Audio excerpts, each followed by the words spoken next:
Good evening. Hi, everybody. How's everybody doing? Thank you for joining. We hope you're doing really well. Welcome to AI Live. Yes, yes. AI Live is here once again, like we're here every month, and we want to thank you for watching us and enjoying what we have to share. We have interesting stuff for this show, so hang tight. We're going to kind of go over a few housekeeping things, huh? A few housekeeping things. Well, actually, first thing they wanted us to talk about was what have we been up to? This last month, yeah. What have we done? Which we did something fun together, didn't we? We did. We got to go to London. We got to go to London.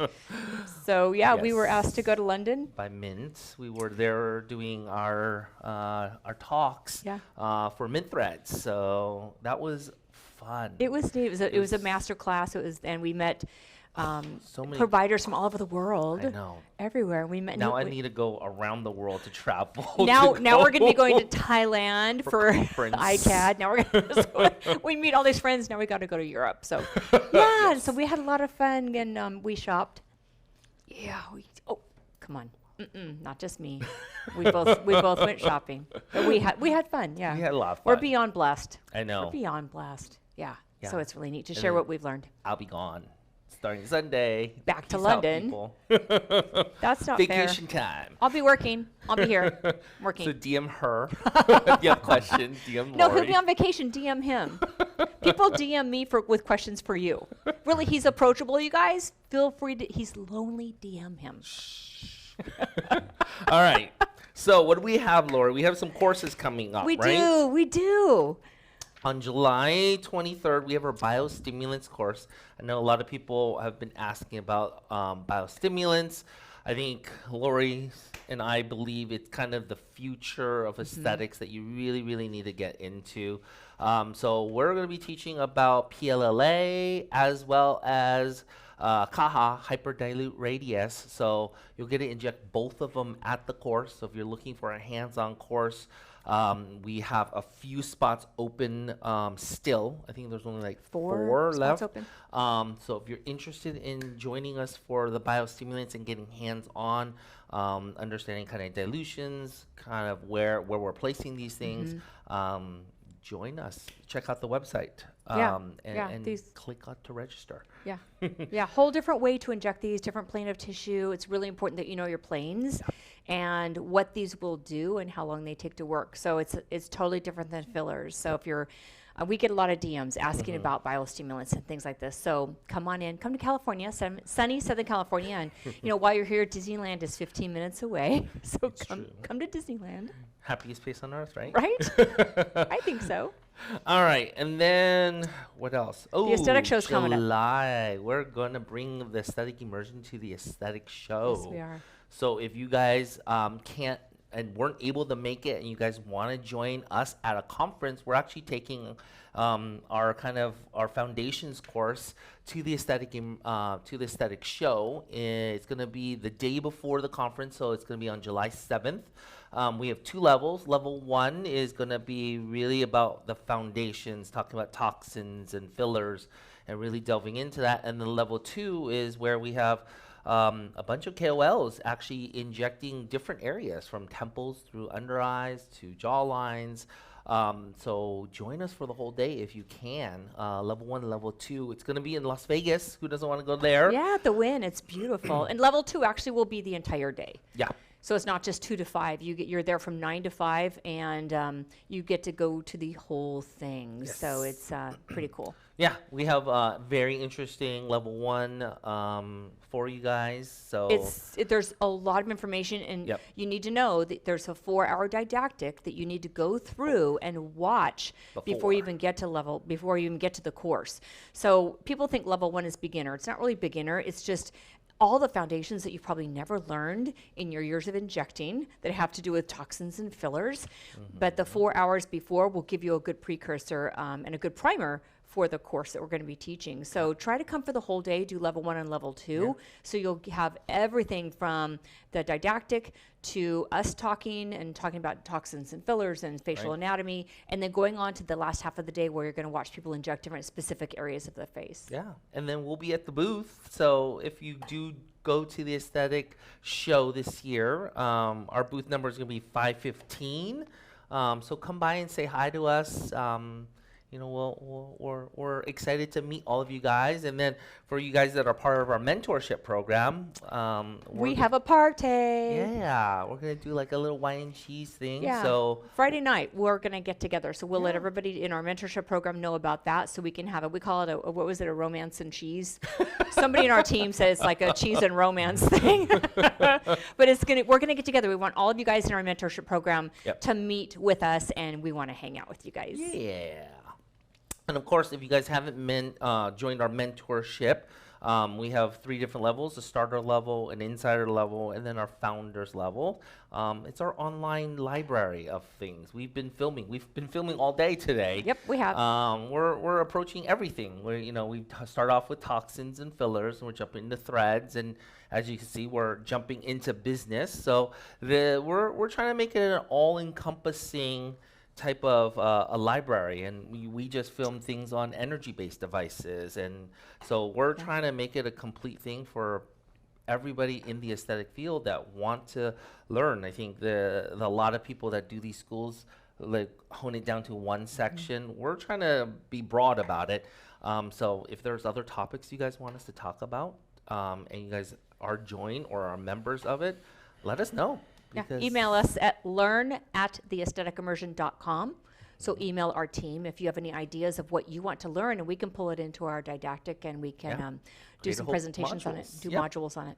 Perfect. Yeah. All right. So let's see. We have our special guest today. We do. So tonight we are starting our AI business, and we've had a lot of requests from people that maybe they're business owners or they want to get into business or open their own practice, and there's so much involved in the running of a business. I had no idea until I was a business owner what was involved, and I still have no idea. So I asked the guy next to me everything, because in medical school and nursing school, we're not taught a lot of this. So we don't know a lot of business. So we rely on people who have an education in the various aspects of business. So we're going to start delving into the business aspects. We're going to have, this was going to be back up, this program will be on YouTube by next week. So you can kind of let friends know that we will have these presented and be able to have these also in our webinar, in our courses for you to look at later. A little bit more extensive. We're going to jump into it. I think, business is important. It's what makes us continue working. I think a lot of us, of course, enjoy what we do, right? But, at the end of the day, you still got to pay the bills. You got to pay for your employees.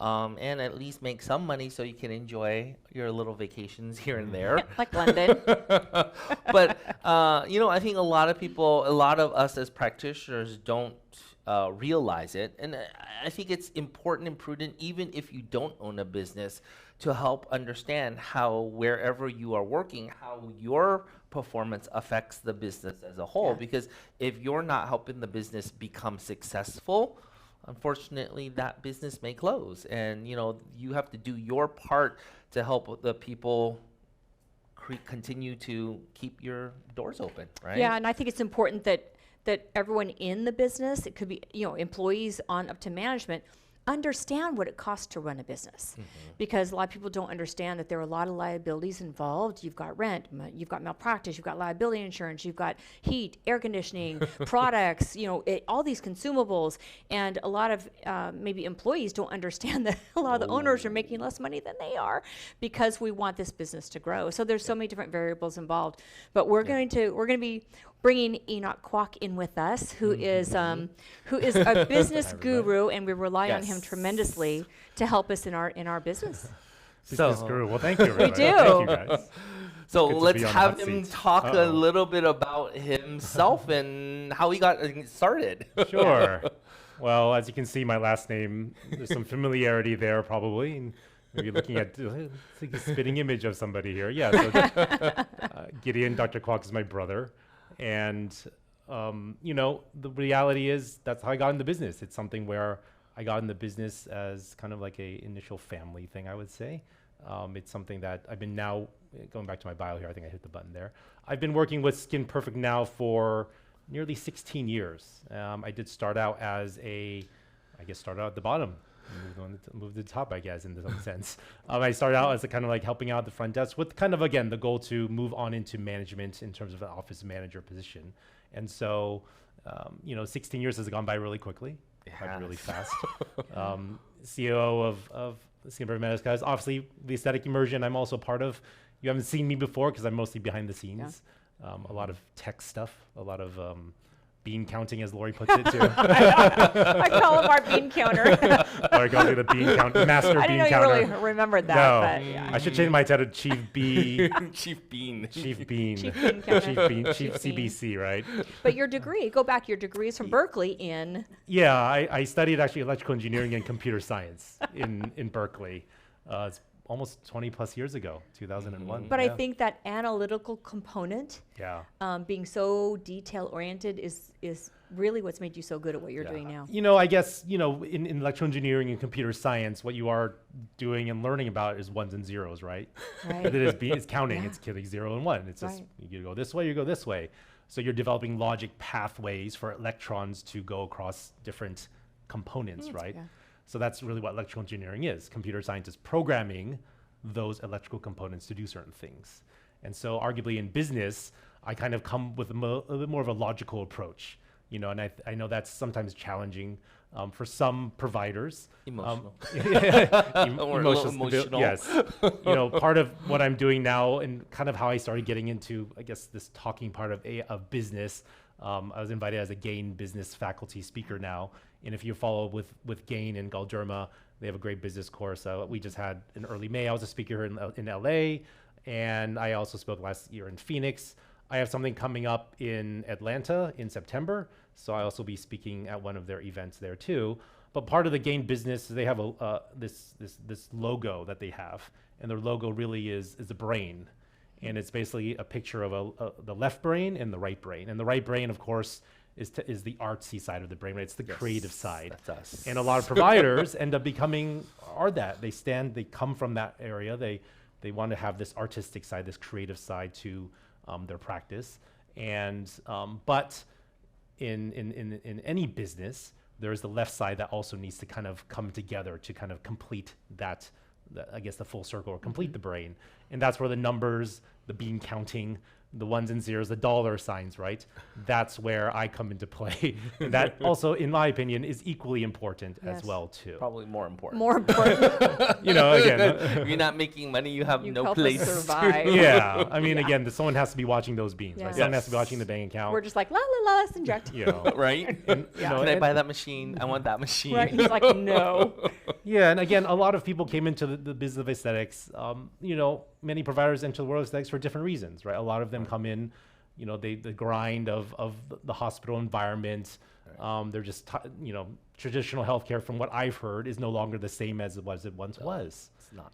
So people have thought of aesthetic medicine as the happy. You see happy patients. It's a the happy most side part. of medicine. Yeah.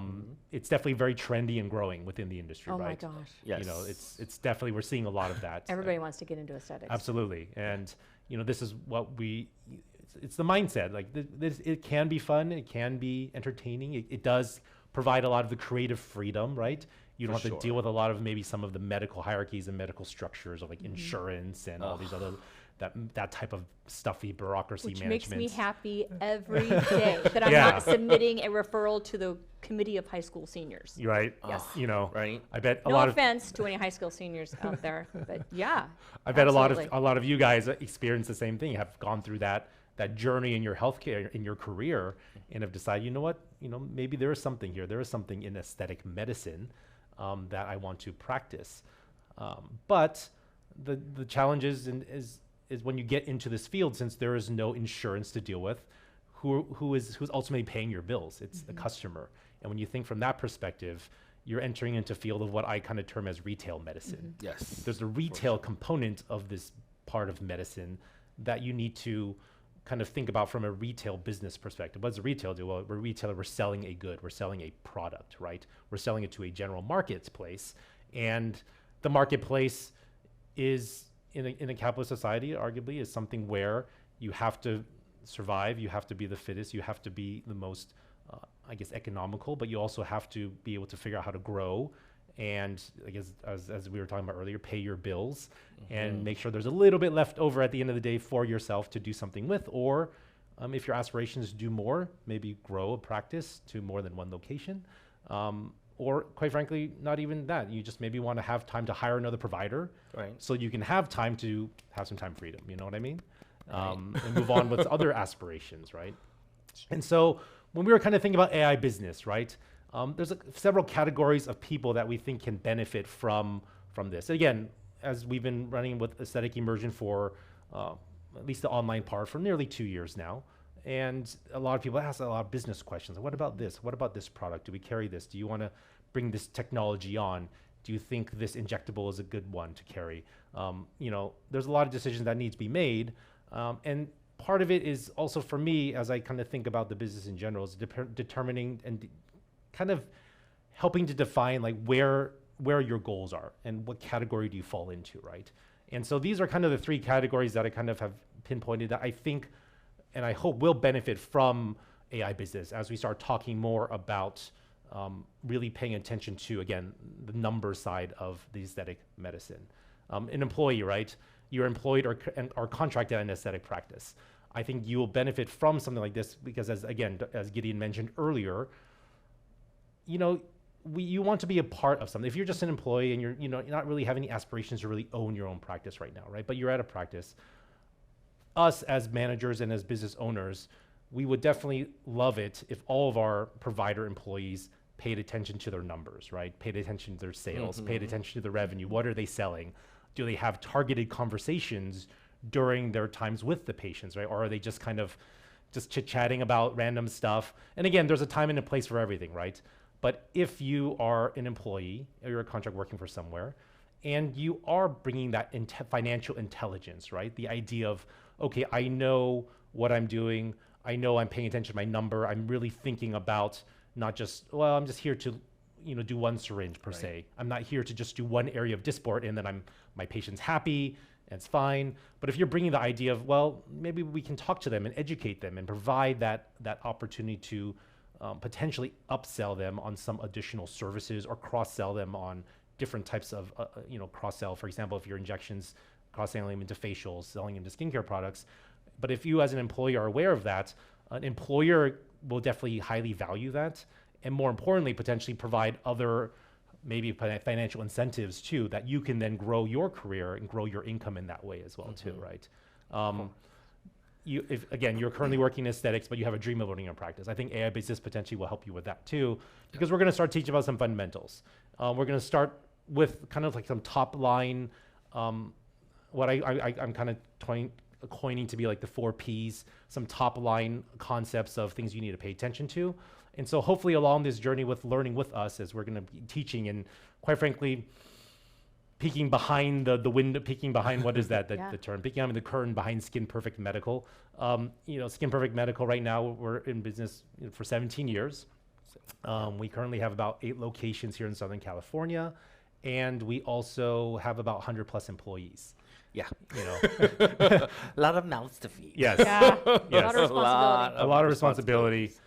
That in and of itself is like a whole, quite frankly, unending topic of how to deal with people, right? On both sides, the customers and what's so good is that it's not a franchise. Yes. This is what's interesting about all these clinics being together is we are all kind of like one big family, and we all very much believe in the same culture, and we have a culture manager. Yep. So when you get this big, there's so many things that you have brought into this to help us all really think similarly and have the same values and goals, which is wonderful. So you've done so much, but just part of that. Yeah, and again, I think to that point, how we started out, smaller offices, we had a handful of employees. How do you get from a handful of employees to having dozens of handfuls of employees? That path, that journey that we've had throughout these, again, 15 plus 16 years, we're going to be talking a little bit about that and sharing that story and going through a lot of hopefully where we're at right now, but also highlighting some of the errors we made, highlighting some of the problems we encountered over the years, and how to management decisions, employee choices, employee decisions, financial decisions that we made that were not great. For example, buying a $200,000 paperweight, literally sitting in the corner of a room that was sitting there paying itself by just occupying space. So hopefully we'll be covering a lot of those topics over the time that we're going to be talking about AI business. Yeah, here. so you can learn from choices that could have been better, and you won't, in your business, you won't need to make the same. You'll learn more about how to make decisions and how to make choices so you can make financially sound choices that will benefit you in every respect. So kind of learning from our mistakes in a way.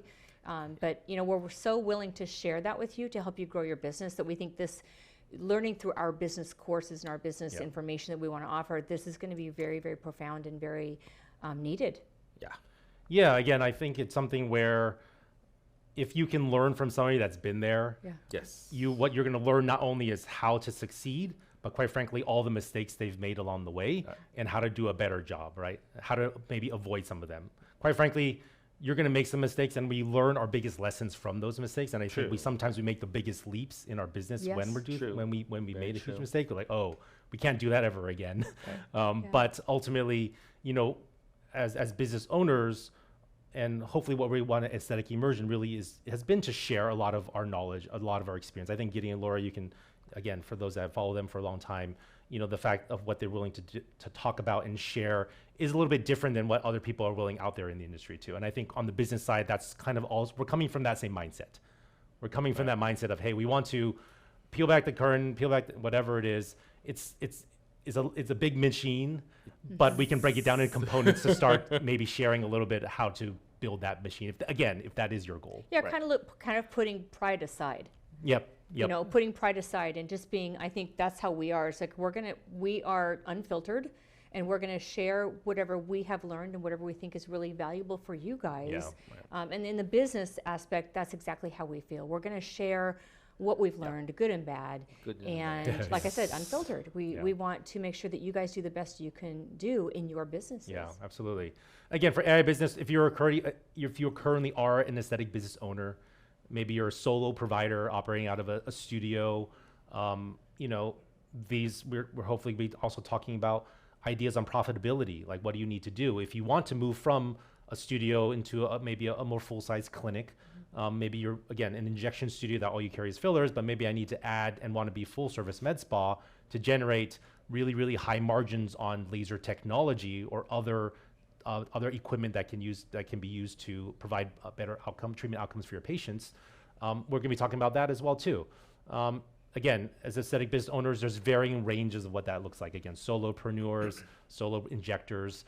Maybe it's just you and your assistant, right? Maybe it's just you and a front desk. So we've been there where, at the end of the day, when we have new offices, we start from scratch. As Gideon would know. We start from scratch. Continuing to keep building from scratch. Exactly. I think that's something that we do like to do, because for us, one thing that's unique about Skin Perfect, as Lori mentioned, we don't really operate on a franchise model. We don't operate where we have had any outside equity, hedge funds or investment. It's all bootstrapped internally. So we're basically making money on this one office, potentially, hopefully, and then moving it into another office and moving into another office and just moving those buckets because, one, we love pain, we love problems. By the end of the day, there's a drive and a mission to kind of do more in this industry, right? And so, again, I think AI business can help you structure and provide some guidance as to how to maybe start thinking scaling your business, right? And again, third part, scaling. I just talked about that. Scaling means several different things. Sometimes people when they hear the word scale my business, they think, oh, I need to open a new location. No, that doesn't necessarily mean that. Right. It means scaling potentially yourself. Right. How to get another provider on. So either if your schedule's booked up like 3 months out, 6 months out, and you really want to not have that schedule there, you can bring on another provider. And how do you add a new team member? Again, we have challenges with that ourselves in Skin Perfect. We're not perfect. We don't have that magic bullet that can say, yeah, we're going to bring on every great provider. But we can talk a little bit about that, talk about that process, and talk about the mindset of how to think about that. Yeah. Nice. So I think AI business is something that, again, we're going to try and attract and talk to a wide range of providers within the industry. And again, not only the providers, but potentially some of your own team members that you rely on to run your business, right? True. If you're busy full-time with your providers, seeing patients, you're going to need somebody on your team potentially to help you field those phone calls, to answer the emails, help you post social, answer the DMs, order your inventory, all of that stuff. Yeah. Unless you're just a super person and just doing it all yourself, which Good luck. you may be. That's You a may person be. doesn't sleep. Yes. No. Person does not sleep. Yep. And so again, the first question I always start, especially when I'm talking about business, is what do you want out of your aesthetic career or aesthetic business? You have to start there first. Again, some people, I don't say even our goals, sometimes they can change over time too. Yeah, of course. I don't think you imagine that, Nope. that we had imagined that we wanted to have 8 locations with 100 plus employees when we first started this journey out there. Again, it probably started off like, this seemed like a fun industry. Let's get into Yes. it and let's just start. For sure. But the growth has been there the last decade, a couple decades, right? We'll continue to And grow. continue to grow. We firmly believe in that. But you have to also kind of see how that ties into your own personal goals too. Right. A lot, I've been at sure. some of the game business trainings and I've talked to some people, and basically what it was I had some providers talk to me and say, hey, I was working at a derm office and I didn't want to have that churn of, I really want to build connection with my patients. I really want to talk to them. I really want to get to know them rather than see a patient every 10 minutes Right. and churn. And all they wanted to do was come out and be able to make enough money that basically covers what they were making at the derm office, and they were happy and they were fine with that. Yeah. But I've met people that like, hey, you know what? I currently working here. I have three employees. I want to bring another provider on, a lead provider, but I also want to expand to a new location. Well, how do I do about that?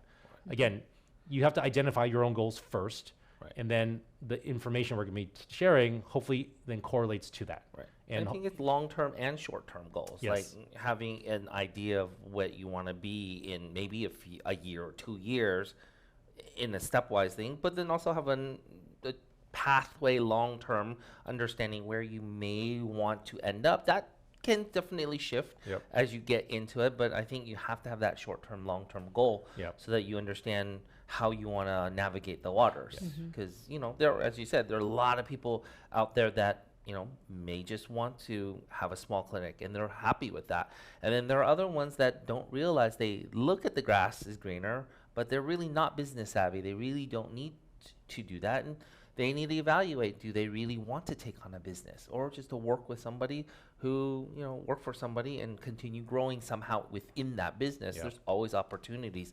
in businesses to grow even within the practice that you are working in. 100%. I mean, if you're a provider and you're treated well by your employer and you want to be a lead provider, that's something that you can, again, AI business hopefully can teach you how to be that strong lead, so you're reliable, dependable, and then you don't have necessarily want to deal with the part about owning your own practice and managing your own people. A lot of headaches. I think that's such a good point, that we educate the employees, even if they It don't want to is. be an owner, or like a partner or something, because the more you know, the more valuable you will be to your employer. Yes. Yes.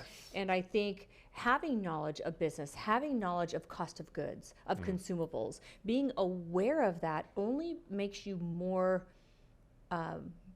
valuable to that employer, because you are more of a team member. You're more there And to that's help. what it is. It's about building a team, building Right. yourself in a family environment. Yeah. I think that's what we do well. I think in Skin Perfect is we really do focus a lot of that hopefully our staff, our practitioners, our management all feel as though they're part of this one family.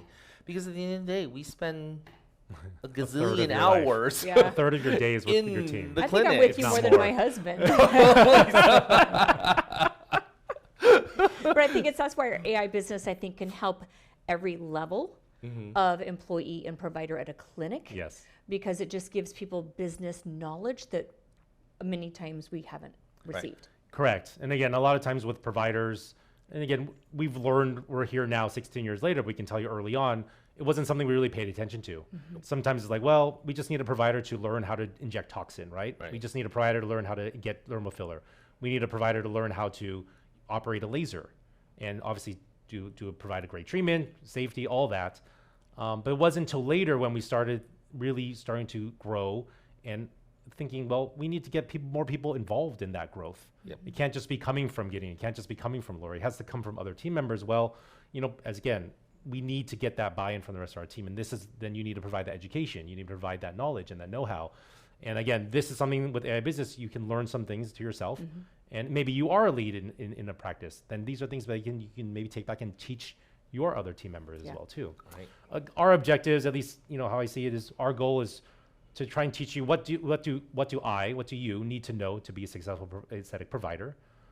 What do I need to know to run a successful aesthetic business? And how do I grow a practice, right? How will I grow my practice? Again, these are the questions that hopefully we're going to answer for you during our time in AI business. Again, This could be a 4-year college course. I mean, And not arguably, really There's a for lot you, there. but with you. and with you. It's more Yeah. with you rather than for you. Yeah. I don't think there's a specific answer or to any of this. I think it's dependent on where you want to go. Yes, absolutely. We're going to try and learn with you, but also on the journey. And again, our job, our goal, our hope is that as an industry that we're growing stronger across the board, right? More profitable med spas. I think it's great for the industry.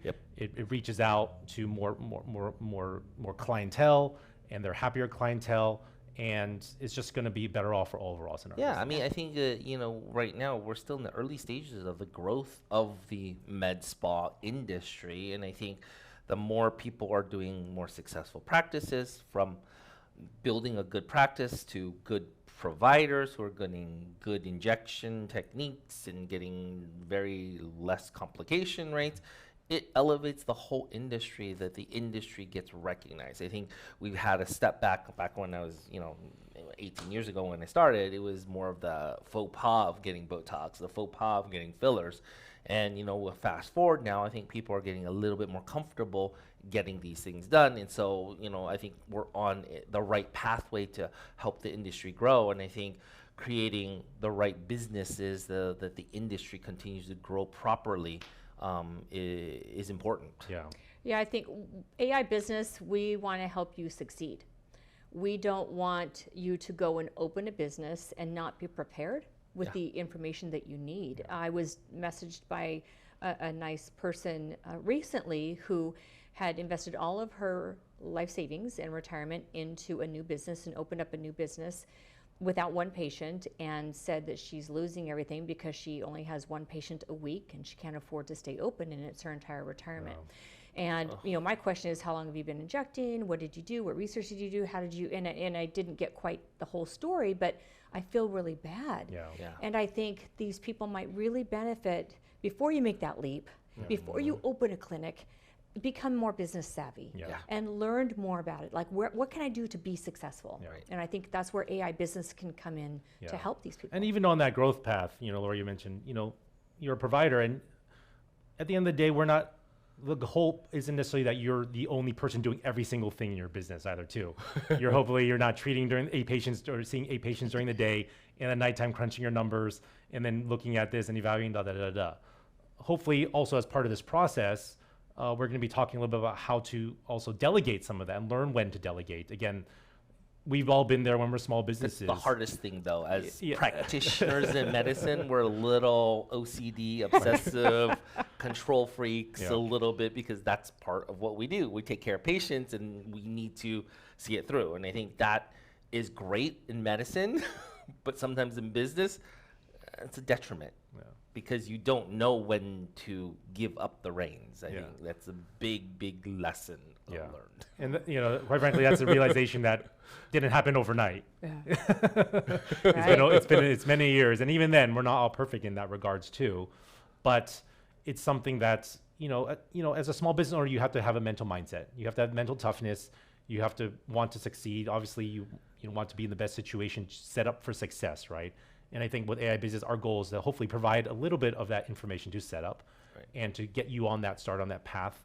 And again, because we also have the experience of growing from one office, 2 offices to where we're at right now too, we also have the ability for somebody that has a good, successful practice right now, and start thinking about how you need to, if your goal is to open more than one location, to start thinking about what that next location looks like. And to help you with more of a regimented type of a thing, because a lot of our decisions, I think, sometimes become very emotional.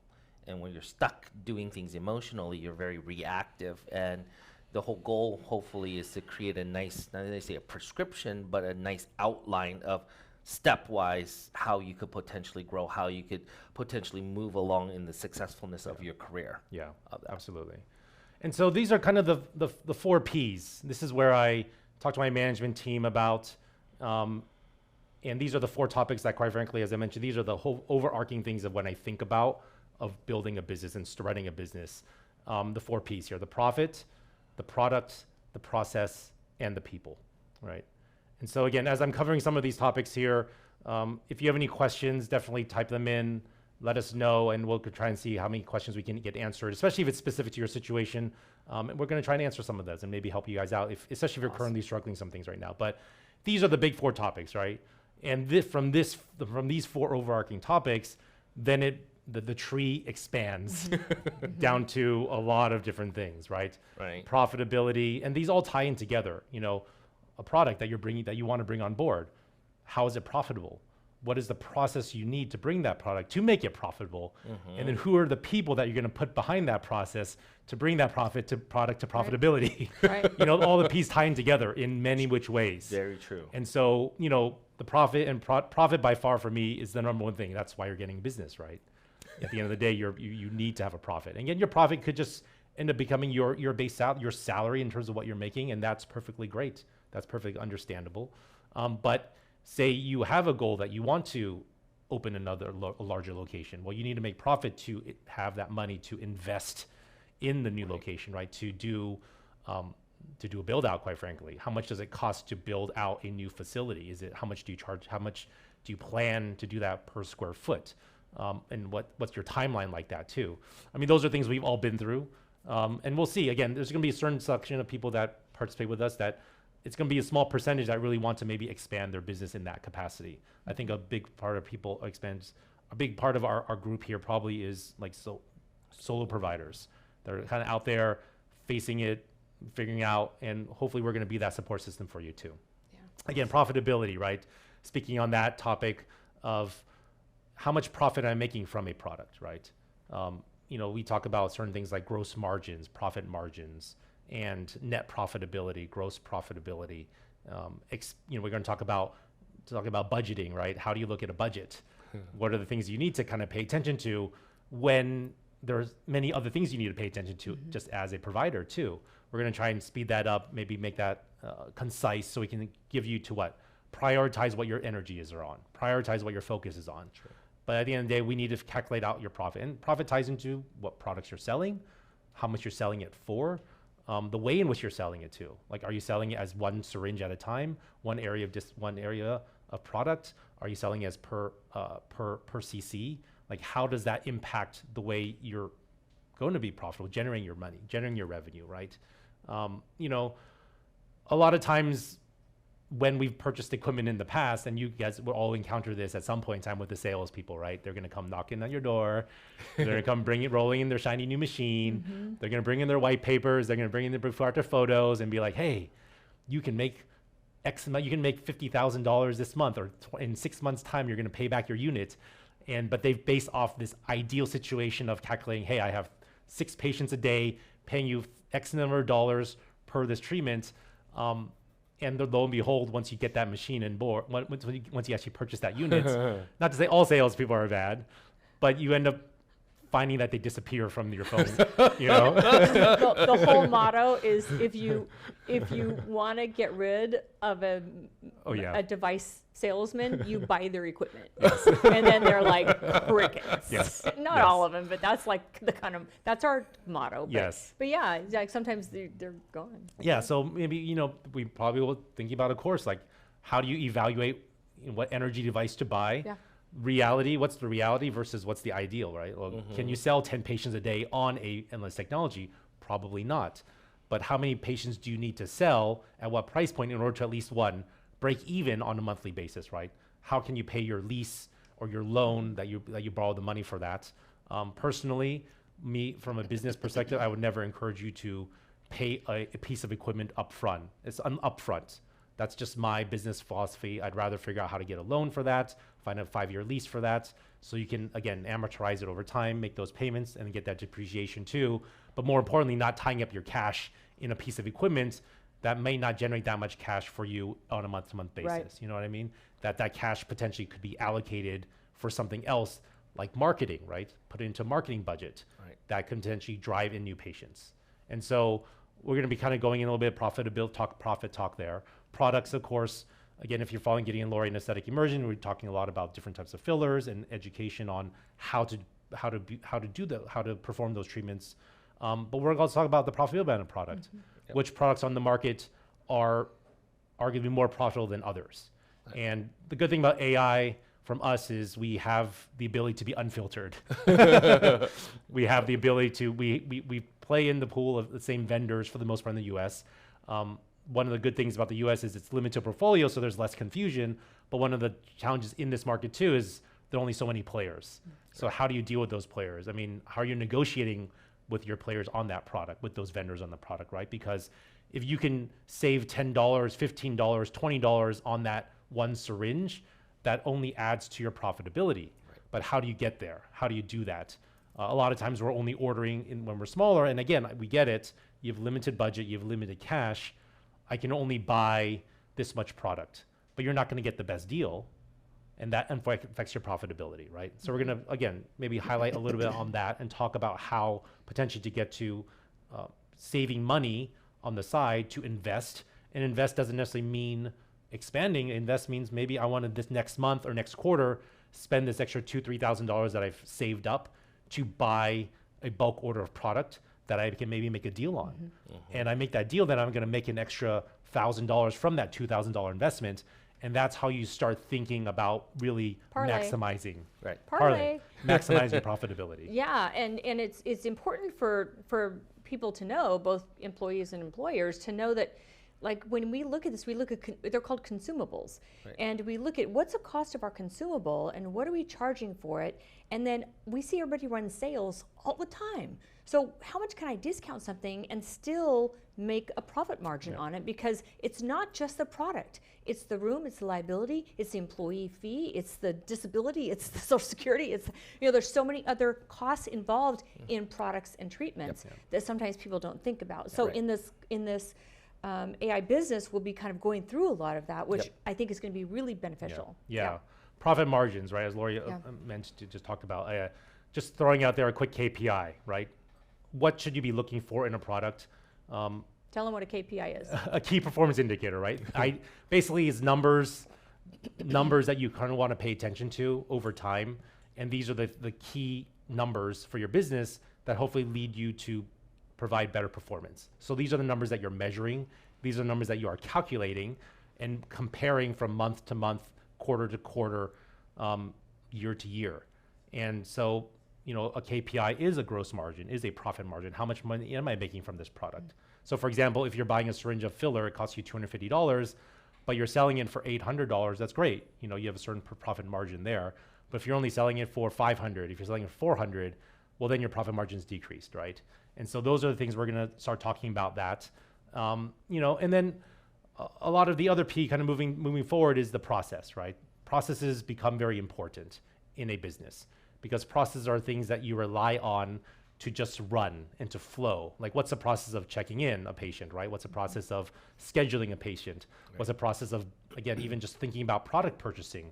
What's the process of thinking about how to evaluate a piece of equipment as well, too? Again, these are things that, I'll be very honest, we kind of intrinsically do, but sometimes we haven't put on paper. So even for me now, I'm challenged to put these things onto paper and to develop an SOP. A lot of business people, if you've heard that terminology, an SOP, a standard operating procedure, basically is just a bunch of processes. And the processes themselves are living too. The SOP is a living document. It changes with time. It changes with, of course, like COVID happened a couple years ago, right? All the processes, all the SOPs that we had written for business, whoop, they went out the door. Like, who knew you had to shut down your business for a couple months? Yeah. We're in sunny California here. But how do you adapt, and how do you have that process, right? And so these are the things that we're going to hopefully be starting to cover a little bit more, cover how we think about that, and even share some of the process that we have within Skin Perfect, and how we then approach that process, again, to help out with the other P's, to build a product, to get us to, again, ultimate goal of being profitable, right? And finally, people, the 4P. I mean, for me, as a business owner, profitability is the most important. But in order to achieve the profitability from a financial side, you need to have the people on board. Yeah. Yep. And people refers to really both sides of this equation, right? The people you work with, your team members, your employees, but it also refers to your customers too. What's the customer experience that you're creating for what are you thinking? How are you thinking about that? What's the process that you're really, again, ingrained in your team to treat them right? How are you feeling a phone call? How are you feeling that lead? What are you doing with that phone call? What are you doing with that email? Once somebody's reaching out to your business, how are you doing with the DMs, right? What are you doing on that regards? And then the other side, the flip side of that is the people that we work with on a day in, day out basis, the people that are there building our business, the people that are, front lines fielding those phone calls, answering those emails, doing a lot of the work. We hear a lot of word about culture. We'll be talking a lot about, trying to talk about cultures a lot too. For me, people almost in a bigger holistic business sense, people before profits. You hear that a lot in an altruistic way. And I'm not, again, I said earlier, from a business mind, profitability is most important. But you don't get profitability if you don't have the right people on board to help you get there. Exactly. Exactly. And a lot of times that's one of the challenges in scaling your business, because you've built a business certain level of profitability, but you've built around yourself. You build out around the way you've done it, your thinking, your mentality, your mindset. But at the end of the day, when you hire another person, they're not going to be thinking the exact same way you think. Right. They're not going to be doing the things exactly the same way you do. So how do you either adapt to that, bring it on, or do you provide training to help them to adapt to the way you're doing it? But ultimately, even then, it's still going to be different. Everybody is still going to have their unique way of doing things. Like in artistry, right? In aesthetics, from a creative side, there's different approaches to doing the same thing. With business, it's kind of going to be very similar as well too. There are going to be different approaches, but ultimately what ties people together, what ties the diversity amongst your team is the idea of culture. And that will also be kind of discussed as well too, Lots of topics. Yeah. I think that's so important, because as you know, I'm looking for another practitioner, and Yep. this hire to me is incredibly important, because I want to grow my practice. But this person I want to kind of be a lead eventually, and it's so important because I want someone to have those same core values. Yep. Because our team gets along so well that I don't want to put a hitch in the get along. Yeah. I want it to flow. So this is I have to be very, very thoughtful and hire slowly and be very thoughtful about it. So I think a lot of the game business, like what we've talked about with business, as far as how we look at things and how we hire and the different things we put people through and the questions we ask, have a lot to do with who we bring on and how they'll fit into the culture or be like-minded with patients. With me, it's patients first. Yep. It's safety. So that's very, very important as we hire and grow. Yeah, absolutely. While we're able to do a lot ourselves, and we were able to grow our business to a certain level, until we actually learned how to delegate, even for me, to delegate and expand the team, that's when we really took off our growth. And a lot of that, we had to go through a lot of struggles. We had a lot of team members that weren't the right fit early on, and we made mistakes. We made mistakes in hiring. We still don't have 100% ratio, 100% at bat in terms of hiring the right people too. We still, even with all our systems that we have and process in place, we still fall short sometimes. But that's just the nature of the beast. We're grounded in a process though, and I think that's what we're trying to do, right? Yep. And so we're hopefully trying to share some information regarding, again, all those 4P topics. There's going to be a lot of stuff. There's going to be a lot of talk. It's unending, kind of like injection training and all that. It's unending. There's just so many things to learn about. Yeah. So where do I start? This is kind of like a little cheat sheet here for some of you. if you're not even really remotely interested in numbers, but you're starting to like, you know what, I need to start paying attention to it. I need to really start paying attention. What we're going to do, this is where I start. I'm recommending you track your daily sales. Again, this applies to if you're just an employee in practice, to for sure you need to be tracking your daily sales if you are a owner of a business, right? You need to be looking at that number.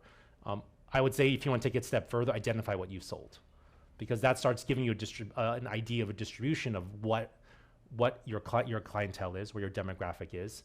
It also gives you an idea of where maybe you can expand. So for example, early on in Skin Perfect, and even in some of our offices right now, 90% of our business is injections. 90% of the business is injectables. But from a business perspective, it's great because that's the fun part of aesthetics, right? A lot of providers want to just be injectors and master injectors and all that. But when you start looking from a business lens, when you're injecting a syringe in somebody, there's a high consumable cost. There's a high cost of goods. Again, $200, $250 for a syringe of something. $300 for certain products, right? Yeah. But when you start looking into other arenas in the aesthetic space in terms of other services, body sculpting, for example, we do a lot of cool sculpting. There's a higher margin in cool sculpting when you think about it, not only from the fact of that it's doing something else, it's targeting different, well, not only from the fact that the consumable cost is low relative to what we were charging for that treatment, there's also the concept of you're not occupying your time, right? You're not occupying your time to go see a cool sculpting patient. So you're hiring potentially some other provider, or some other, maybe an RN, maybe an LVN, depending on your state, depending on where you're at, maybe an MA, to provide that treatment. So you're generating thousands of dollars from somebody that arguably you're not paying $50, $75, $100 an hour to do that treatment. So again, that matters, right? In terms of getting to that profitable number. So identify what you sold does help to start maybe opening your mindset to thinking, maybe I can add a different service, right? KPIs here. These are the quick ones. Profit margin, again, how much are you making per treatment that you're selling? Revenue per hour.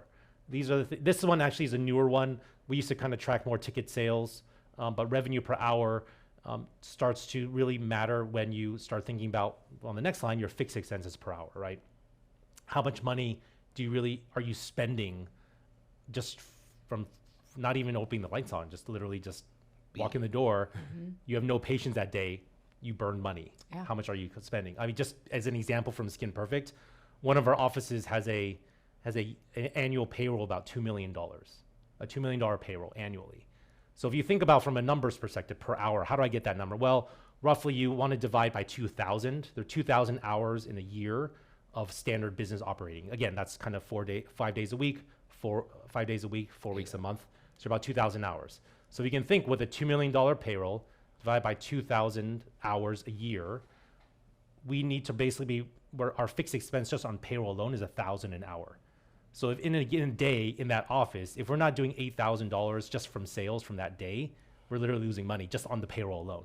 And that doesn't include rent, utilities, insurance, marketing, buying supplies, inventory, all of that. That doesn't include any of that. That's just literally payroll.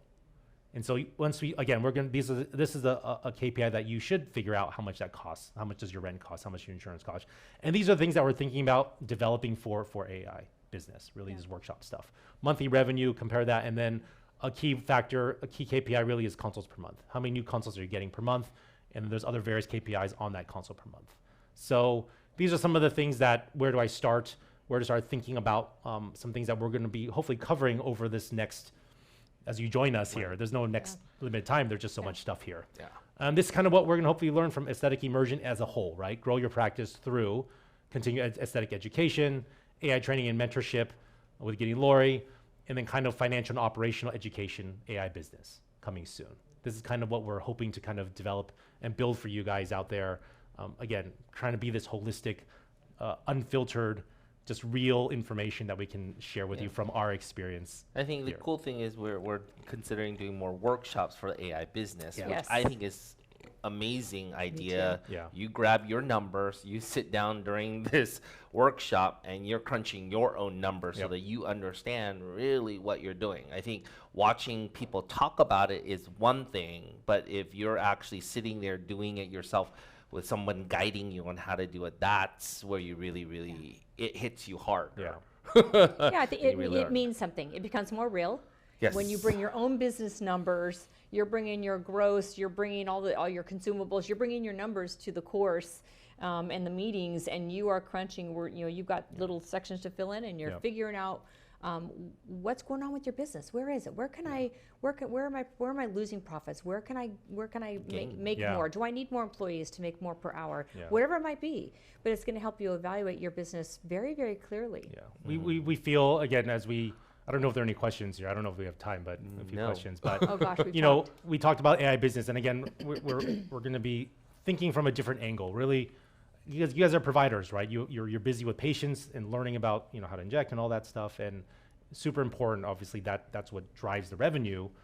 But I think we were thinking about, well, how can we really get this information saturated in you and really soaked in with you? It comes from a workshop, applying it to what your own numbers are. Because again, you could ask millions of questions about, hey, what do you think about this? But then every case is different. Right. But if we continue along of what we want to do from an aesthetic immersion side and really develop these immersive experiences, I think from a business perspective, we can talk a little bit more about with you specifically and get you that immersive business consulting, arguably. It's not true consulting, but really developing these workshops. And again, stay on the lookout for our emails. Again, once we're planning on launching a lot of these workshops next year, maybe if we can squeeze the end of this year, but probably most likely next year. But we're going to start developing some online courses first, right? All right. We can maybe We run. have I don't know if we're late. We can't really run too late. Talk too We much. talk too much. I'm going to try and we're going to save some of those questions. I mean, I saw some things with hiring and firing and all these other HR questions. Yes, we'll be covering a lot of that. I wish I didn't talk too much, I guess. This could be like I said, this could Talks be a as college much course. as us. Yeah. I do, unfortunately. So this gives you an idea of what AI business is looking towards and what our goal is. So spread the word, let people know that we are starting this program and we're going to be starting these workshops, and it's going to be really, really beneficial to everyone, employees and owners alike out there. Yeah, absolutely. Yeah. Very cool. So how soon is this going to happen? That's probably We'll what put you on people the are going to spot. Yeah, ask. we're definitely gonna. I already have some decks created. I'm still working on some worksheets here and there. I obviously have to kind of get behind the camera now. Again, as I mentioned earlier, normally I'm behind the camera, so I have to be in front of the camera now, kind of sharing some of the things that we've done over the years together. So, and sharing with you guys. So yeah, we'll be putting some. I'm hoping to get some stuff within the next couple months. Stay tuned. Again, social media, Instagram. Stay tuned to our emails if you don't signed up for that. We'll definitely be launching. We might be coming to a city near you. Yeah. All right. Thank you. Thank Thank you you, very Matt. much. Thank